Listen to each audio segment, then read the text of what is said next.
This is the finished product of the magnetic generator. To start off, we have this wheel that came off of a moped, the back tire of the moped, or the back wheel of the moped, and in the back wheel it has a DC generator, which means a direct current generator. And direct current is used for charging batteries and stuff like that. So you can't really use direct current to run your house. You have to convert it to alternating current, and I'll explain that later in the video. But moving on, we got this wheel from a junkyard, as well as pretty much most of the other items on this, including the magnets and the stand we just found from my dad's shop. Just so basically we only spent gas money on this. So it goes to show you that you don't necessarily need hundreds and hundreds of dollars to construct one of these. So moving on, we got these powerful magnets right here. We got these from a computer hard drive, multiple computer hard drives. There were about 8 of these, and I took these apart, and the magnets were located right in here, my thumb is, and so I stripped the magnets from here, and they're really powerful for a hard drive magnet, so that's why I'm using them. And these magnets are placed in a north to south pole fashion around the wheel, which drives the power, which makes it spin basically.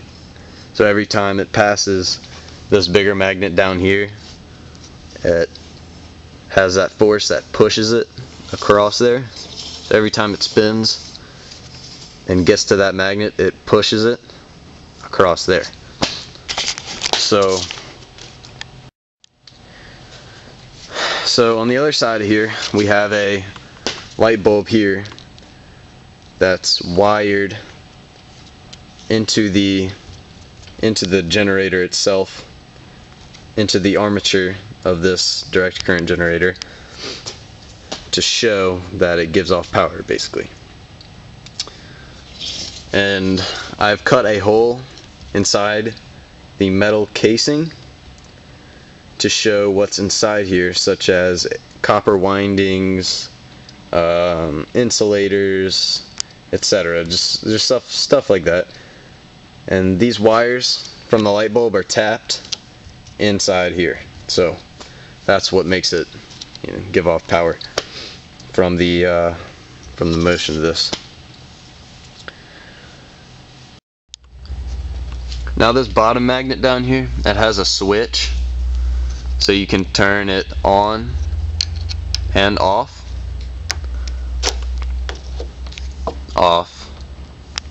on, and right now it's off, as you can see, because I can put something metal on it and it doesn't stick to it. I don't know if you can see that very well, but and when I turn it on, this sticks to it. So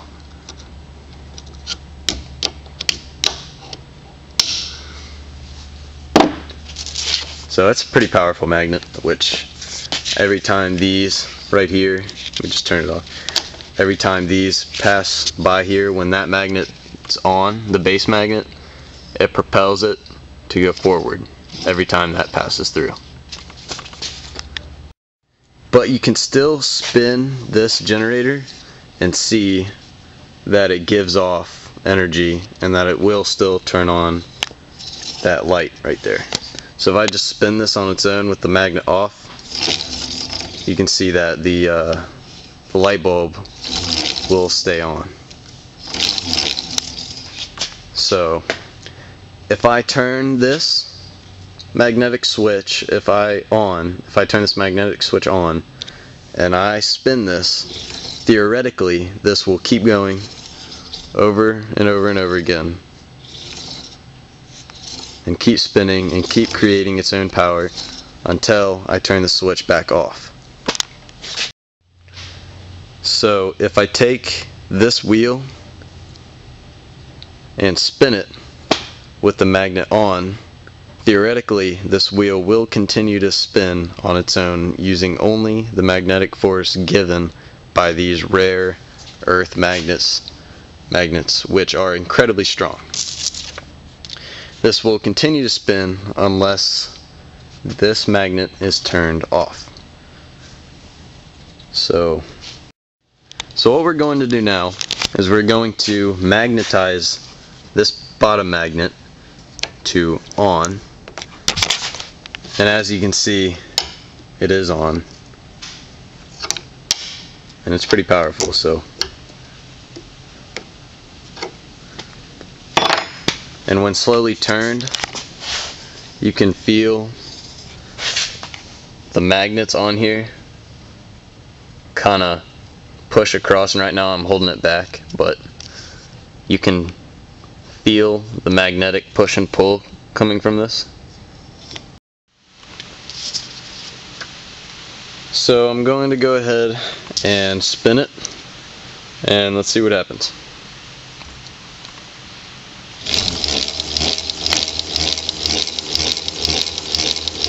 And the reason why they threw their moped out was because the bearing inside here, it was bad. I mean, as you can hear it making a funny noise and everything. But this makes DC power, as I've said before, but to use it in your house, it has to be converted into alternating current. And we'll go ahead and demagnetize it, so turn off the magnet switch, and